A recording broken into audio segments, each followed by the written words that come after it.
The ocean didn't roar that night. It listened.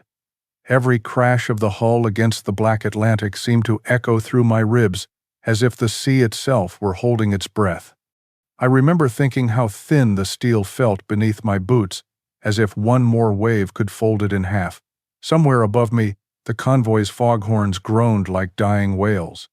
Somewhere below, the hunters waited, silent and invisible. It was March 17th, 1943. 400 miles south of Iceland, the convoy HX 229-41 merchant ships, dragging a lifeline of food and fuel toward Britain, pushed through 15-foot swells. Every man aboard knew we were bait. I was just a cook, Thomas Patrick Lawson, 28, with hands that still smelled faintly of onions and engine oil. The Liberty ship William Eustis rolled so hard that dishes flew like shrapnel across the galley, and the air reeked of steam, salt, and fear. Above me, Captain Bannerman scanned the gray horizon with binoculars. He knew what was out there, the gray wolves, German U-boats listening through the cold dark. Down beneath the waves, in a world without light, Kapitänleutnant Helmuth Mansek of U-758 sat in the control room, his hydrophone operator whispering, "Contact, bearing 280. Through those headphones, he could hear us, the churning screws, the rhythmic pulse of engines, even the heartbeat of our ship. None of us could see the enemy, but the enemy could hear every turn of our propeller. That was the nightmare of the Atlantic war sound. The ocean carried it farther than sight or radar ever could. Every Liberty ship was a broadcast tower of noise, pistons pounding, propeller blades tearing through water, vibrations crawling through the steel hull like Morse code for death. The Germans could detect us from 50 miles away. In the mess hall, we pretended not to know. Men joked too loudly, smoked too fast, the smell of burnt coffee mixed with diesel. But at night, when the engine settled into that deep metallic hum, I couldn't stop listening. The noise wasn't just loud, it was alive, like the ship itself was screaming. I'd rest my palm on the bulkhead and feel the vibration thrumming through my bones, wondering if the U-boats could feel it too, from down in the abyss. They called it the worst month of the war. 22 merchant ships from HX 229 and SC 122 would be torn apart before the week ended, 300 men swallowed by the cold. I would learn later that March 1943 claimed 567,000 tons of Allied shipping. Britain had only 3 months of food left. Churchill himself wrote, "The only thing that really frightened me during the war was the U-boat peril." I didn't know that then. I only knew the sound. It haunted me. When I washed dishes, it rattled the pans in rhythm with the waves. When I tried to sleep, it pulsed in my skull until I imagined the sea itself whispering through the hull plates. The chief engineer used to laugh at me, said I was listening for ghosts. Maybe I was. But I couldn't shake the thought that somewhere in that noise was the secret to staying alive. The officers on the bridge had their charts and sonar and signals. I had a pair of calloused hands and an ear that wouldn't stop listening. Every creak, every clang, every ripple of machinery felt like a language the ocean spoke, one that the Germans had already learned to read.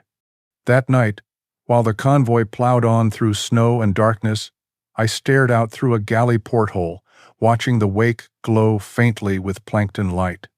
I imagined how we must look to the men beneath us, a city of sound, easy to find, impossible to miss. It was a helpless kind of fear, the kind that makes you angry at physics itself. We cooked, we prayed, we waited. Somewhere below, I imagined a young German listening through his hydrophones, smiling as our propellers told him exactly where to aim. But deep down, I also felt something else, the smallest, most foolish spark of defiance. If they can hear us, maybe we can make them stop hearing us. I didn't know it then, but that thought born in the belly of a noisy ship, between boiling pots and shaking walls, would end up saving thousands of lives. By the time we reached Liverpool, the Atlantic had already eaten too many ships to count. The docks reeked of diesel, salt, and defeat. I heard that another convoy, SC-122, had been torn apart just days after ours, 22 ships gone. You could feel the weight of that number in every sailor's silence. They didn't talk about death anymore, they talked about statistics, tonnage lost, miles of steel gone quiet at the bottom. Inside the Western Approaches Command, the mood wasn't much different. I'd never been inside. Of course, cooks weren't invited into places where decisions were made, but later I learned what those rooms felt like. Men in uniforms bent over maps that looked more like graveyards than oceans. Chalkboards covered with ship names, each one crossed out in red. Britain's lifeline was bleeding out, and no one knew how to stop it. The Germans had turned listening into a weapon. Their hydrophones could pick up the low hum of a Liberty ship's propeller from 80 nautical miles away. 80 miles, you could be invisible to radar, silent on the radio, hidden in fog or moonless night, and still they would hear you, like sharks drawn to blood. The Allies had thrown everything at the problem. New sonar systems, zigzag routes, Aztec sweeps, all useless. The moment a ship's propeller started to cavitate, it was as if a flare went up beneath the waterline. Cavitation. I didn't know the word back then, but I knew the sound. A violent, boiling hiss when the propeller sliced too fast, collapsing air bubbles that hammered the metal blades and screamed into the sea. In February 1943, scientists had written long reports with confident words. They said, noise was inevitable, the hulls were too thin, the engines too loud. The war production lines too busy to redesign anything. You cannot make a merchant ship quiet enough to evade hydrophone detection, one expert concluded. That sentence, typed neatly in an office in London, was the difference between life and death for men like me. They said it was physics. They said the math was final. But physics didn't have to sit in an engine room listening to the hull sing like a funeral bell. The Liberty ships were mechanical beasts, 7,000 tons of welded steel, driven by a 2,000 horsepower double wasp engine. Every bolt vibrated, every plate quivered. It was like living inside the body of something that never slept. Even when we were safe in port, the sound of it stayed in your skull. I sometimes wondered if the admirals really knew what it felt like, to sit in that trembling heat, sweat mixing with soot, wondering if the hum beneath your feet would draw death toward you from miles away. We didn't have radar screens or charts. We had superstition, a lucky coin, a cross, a half-empty flask. And while the experts wrote papers about impossibility, the ocean kept collecting its toll. Rear Admiral Leonard Murray, a Canadian commanding the Atlantic escorts, said it plainly. "Gentlemen, we're losing. The enemy can hear us from 50 miles away. Unless we solve the acoustic problem, we lose the Atlantic by summer." Those words, like so many, vanished into reports and meetings. The scientists proposed rubber coatings they peeled in weeks, sound-dampening mounts too expensive, too slow, redesigned propellers impossible during war. Each idea was crushed by time, cost, or disbelief. Meanwhile, the convoys kept sailing, loud and blind. I didn't know any of this in detail while I stood at my stove at sea, but I could feel it in the way every officer carried himself, shoulders tight, eyes fixed too long on the horizon. We were all living on borrowed time, and deep down, every man knew that the ocean wasn't just killing us, it was listening first. And in that silence, somewhere between the arrogance of science and the desperation of sailors, there was a single thought forming in the back of my mind. If water could kill sound in a dying ship, could it also save the living ones? I didn't have the language yet, or the courage to speak it aloud, but I could already hear the answer in the rhythm of the hull, that strange, mournful pulse that only men who lived inside engines could understand. The experts believed in equations. I believed in what I could hear. It was February 19th, 1943, Mid-Atlantic. The William Eustace was plowing through a gray, foaming sea in convoy SC-18 when the alarm bell screamed. Somewhere off our port side, a merchant ship had been hit. The sound rolled through the steel like thunder inside my chest. I ran to the engine room, not because anyone needed a cook there, but because that's where I felt closest to the truth. The heat hit me like a furnace. The floor plates quivered under my boots. Donald M'Leod, our Scottish chief engineer, shouted over the roar, "Get back to your galley, cook. This is no place for you." Then it came the second sound. Not the explosion, but the after. A deep, hollow boom through the hull, and then an impossible quiet, a silence that swallowed every vibration.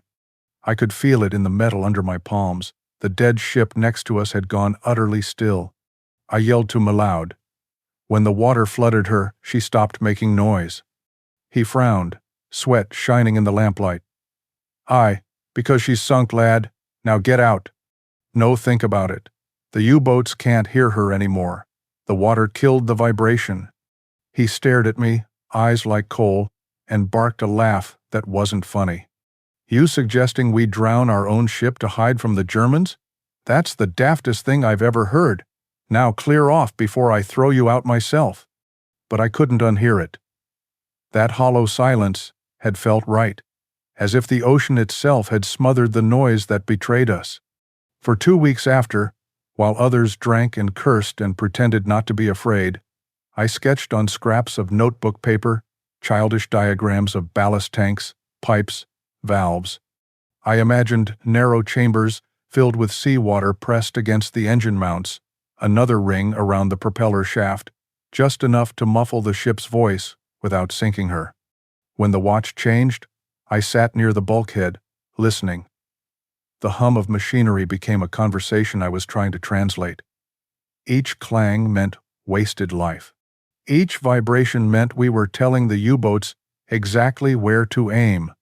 I showed my drawings to M'Leod again. He waved them away. "To hell with your sketches, Tommy. You think the Admiralty hasn't tried all this? They've got professors for that." "Maybe," I said, "but maybe the professors never heard what a dying ship sounds like." He didn't answer, so I took it to the first mate. He laughed, said I'd been breathing too much steam, then to Captain Bannerman. He listened for a while, eyes patient but tired, then sighed. "Son, I appreciate your spirit, but leave the engineering to the engineers." That was the end of it, at least for them. For me, it was just the beginning, because once you hear what silence can do, you can't stop chasing it.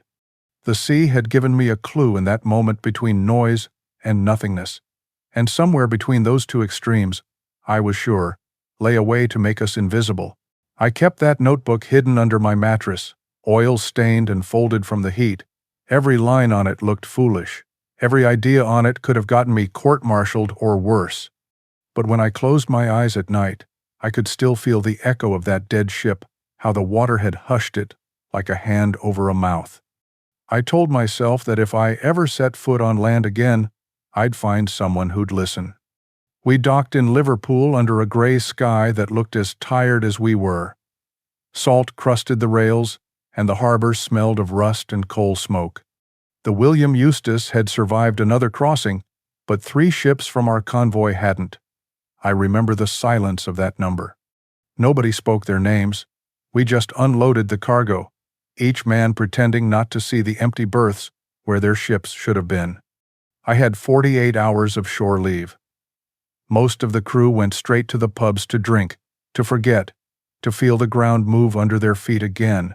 But I couldn't. My hands kept trembling as if still feeling the engine's pulse through steel. That sound wouldn't leave me. Every instinct screamed that I was missing something simple, something we all were too used to hearing. So I did the only thing that made sense to me. I took my notebook and walked straight into the Lion's Den. Western Approaches Command was housed in Derby House, a solid gray building full of men in uniforms and maps of the Atlantic drawn in blood-red grease pencil. I wasn't supposed to be there. A merchant cook had no clearance, no invitation, but fear has a way of making you forget rank. I walked through the front doors holding my cap in one hand and that oil-stained notebook in the other. "I need to talk to someone about convoy noise," I said. The guards didn't laugh. They just looked at each other and then at me like I was mad. "This is a restricted facility, mate," one said, grabbing my arm. "You can't be here." "I have an idea," I insisted. "It could stop the U-boats from hearing us." "Everyone's got ideas. Clear off, Yank." That might have been the end of it, me thrown back into the street, idea lost in the noise of war, if not for a voice that cut through the lobby. "Wait." He was young for an officer, maybe 29, but the way the room fell silent around him told me he carried weight. Commander Peter Gretton, the man who'd just come back from escorting a convoy where 13 ships had been torn apart by wolf packs. His uniform still smelled of sea and smoke. "What did you say about convoy noise?" he asked. I told him everything: the dying ship, the silence, the idea of using water as sound insulation. He crossed his arms, jaw tight, eyes sharp but curious. "That's the most ridiculous thing I've heard this month," he said at last. "Water inside a ship is called sinking." "Not if you control it," I said quickly. "Not flooding the hull, just chambers. Around the propeller shafts, maybe against the engine mounts. Water absorbs vibration better than air. It could make the ship quieter." He stared at me for a long time, the kind of look that weighs truth against desperation. "You're not an engineer." "No, sir." "Then, why should I listen to you?" I swallowed. "Because I was there when the noise stopped." He looked at me for another moment, then exhaled through his nose, half frustration, half surrender. "Come with me," he said. And just like that, I was following a Royal Navy commander through the corridors of one of the most secret buildings in Britain, clutching a notebook that could get us both court-martialed. I didn't know it then, but that single act of madness, walking into Derby House with a sketch of water tanks and stolen courage, would change the Battle of the Atlantic forever. HMS Sunflower sat in dry dock at Liverpool like a wounded animal, her hull streaked with salt scars, paint flaking under cold drizzle. Commander Gretton walked me down the gangway without a word. He'd found a way to make it look like a repair order, but both of us knew what we were doing had no authorization, no blessing, and no safety net. "This is insane," muttered Lieutenant Whitby, the ship's engineer, as we stood in the oily light beneath her propeller shaft. "You're letting a cook redesign His Majesty's Corvette." Gretton's voice was low. "Not redesign, just listen differently. For 3 days we worked in secret, surrounded by the hiss of torches and the stench of burnt metal. We cut open empty oil drums and welded them around the propeller housing, then filled them with seawater through jury-rigged valves. Sandbags stacked against the engine mounts mimicked the weight and pressure of a liquid chamber. It was crude, ugly, and smelled of rust and desperation, but it was real. I remember the night before the first test. The dockyard slept. I sat on the deck staring at the dark Mersey, feeling the damp creep into my bones. I kept hearing Malaud's voice in my head. "That's the stupidest thing I've ever heard." Maybe he was right. Maybe I was about to drown a ship, and my own name with it. But the hum of the idle engines under my feet felt different now, quieter, almost thoughtful, and I told myself that even madness was better than silence bought with more deaths. March 28, 1943. We took Sunflower out into the river at dawn.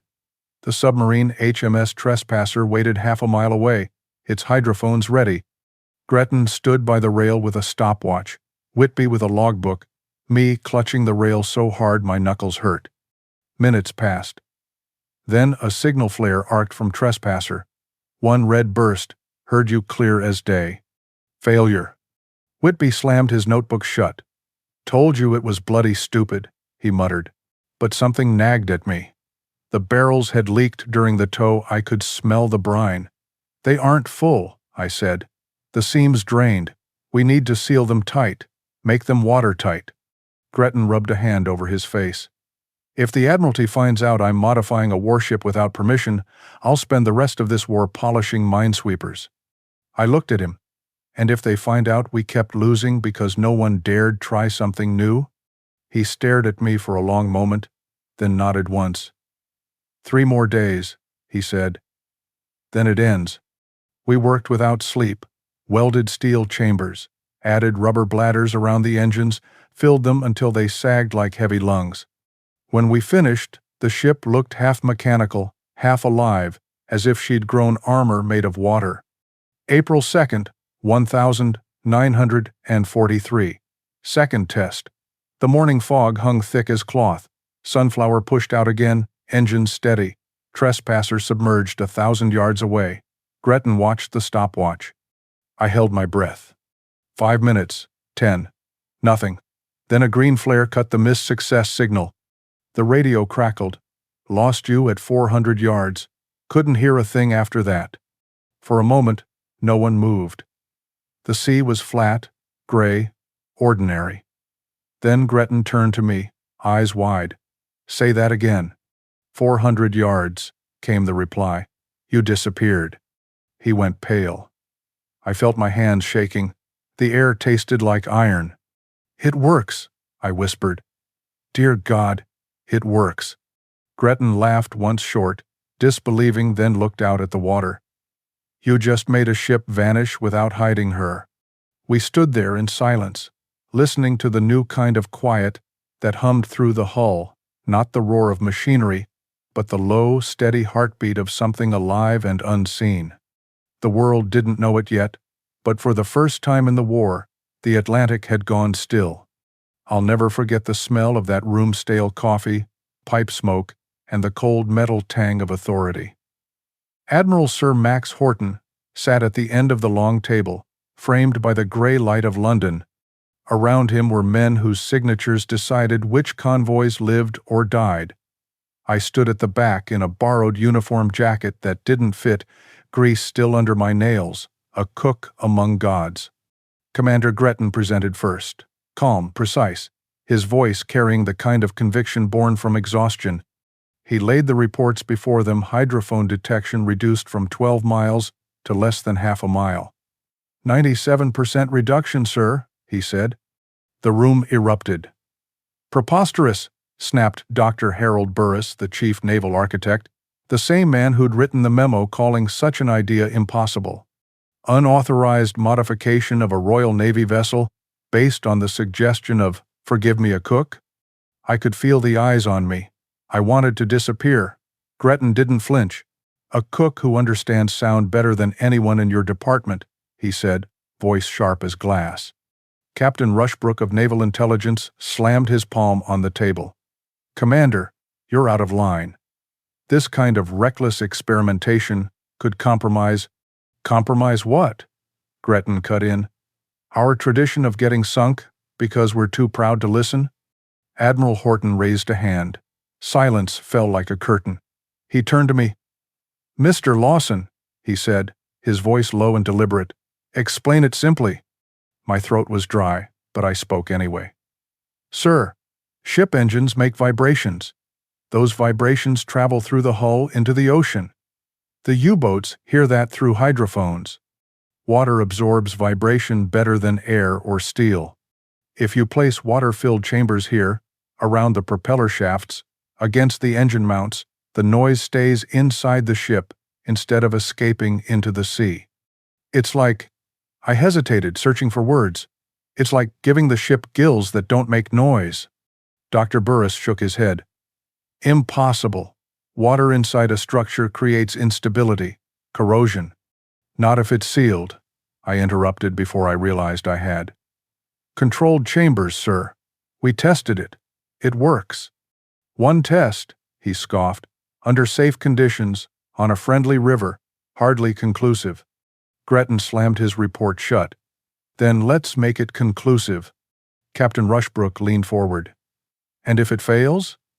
If we waste steel, dock time, and men on this fantasy? Gretton didn't blink. Then I'll spend the rest of the war in the Orkney Islands commanding a minesweeper. But if it works, maybe the next 3,000 men won't die listening to their own engines. The room went quiet. Admiral Horton stood pacing to the window.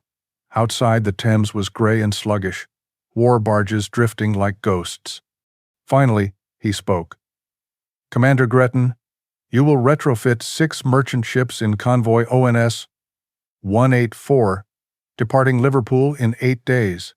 Mr. Lawson, you will oversee the installations. Dr. Burris, you will supervise and document, even if you believe this is madness. If it fails, the matter ends. If it succeeds," he turned toward me, "then maybe the ocean will stop listening to us." I could barely breathe.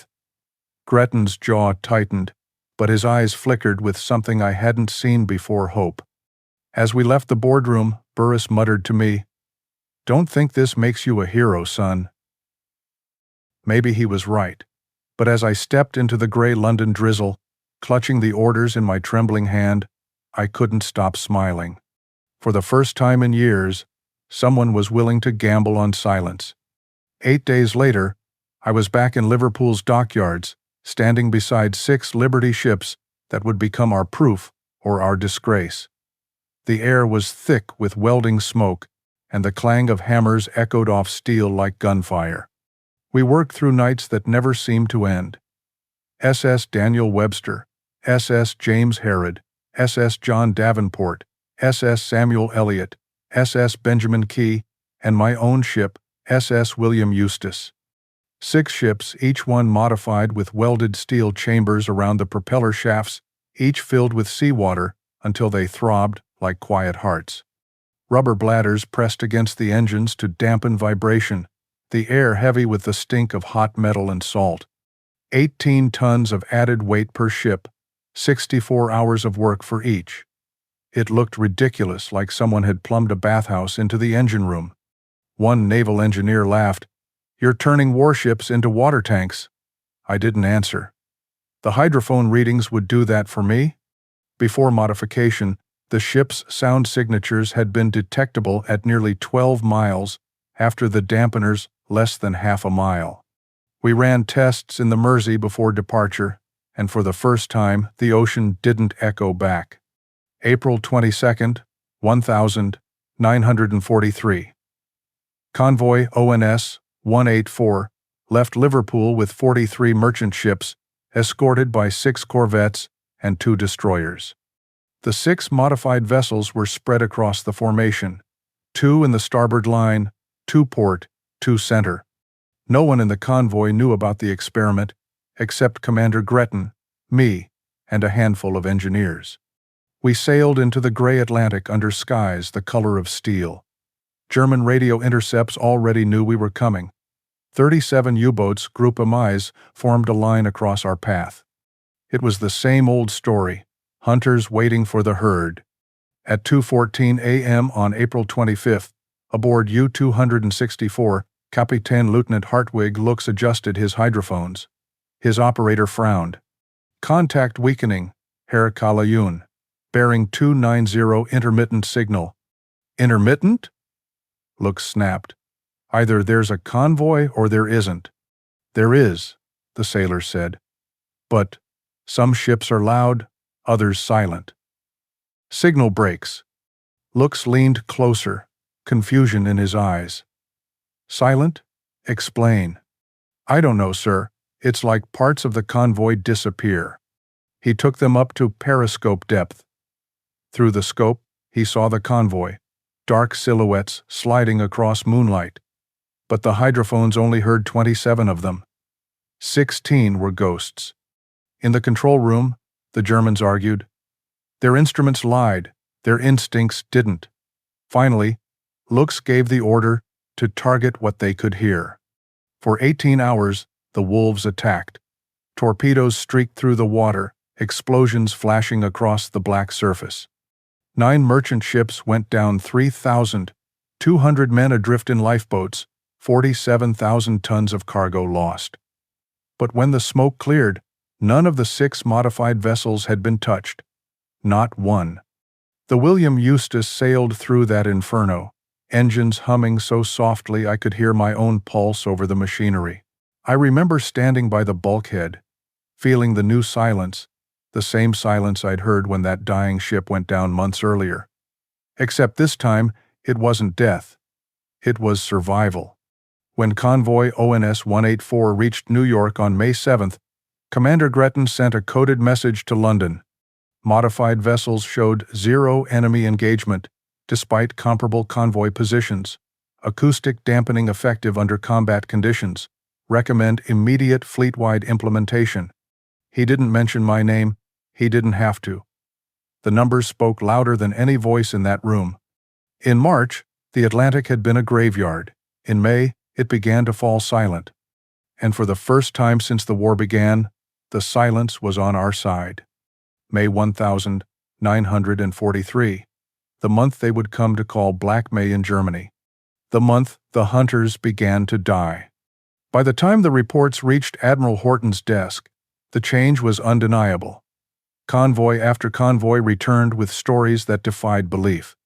U-boats, once masters of the sea, were surfacing blind, their hydrophones useless, their torpedoes missing targets that no longer made sound. The data was merciless in its simplicity. Before the modifications, a U-boat could hear a convoy from over 11 miles away, afterward less than one. Ship losses dropped by 85%. Submarine losses skyrocketed fourfold. In March, Germany's U-boats had destroyed 567,000 tons of shipping. In May, the number fell to 58 ships sunk, while 41 submarines were hunted down and destroyed.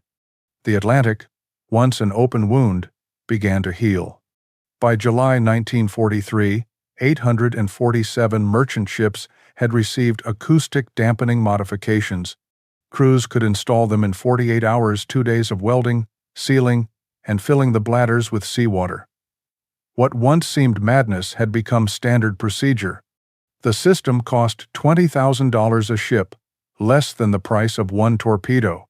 Between May and December 1943, losses continued to fall. 729 ships had gone down in the previous 8 months. After the change, only 329. The U-boats, once the most feared weapon of the Third Reich, were now the ones being hunted. Admiral Dönitz wrote in his war diary, "The enemy has achieved technical supremacy in acoustic concealment. The ocean itself seems to protect them." A German hydrophone operator from U-954, captured in May, told his interrogators, "Sometimes we heard the convoys from far away, other times, nothing until they were already on top of us." It was as if the sea had gone deaf. For once, silence had become a weapon sharper than sound. I didn't see the victory unfold from a boardroom or a map. I saw it from a galley window, the way the Atlantic looked different now. Not hostile, not roaring, just quiet. I knew that somewhere down there, the men who'd once hunted us were now the ones listening in fear, straining for the sound that would never come.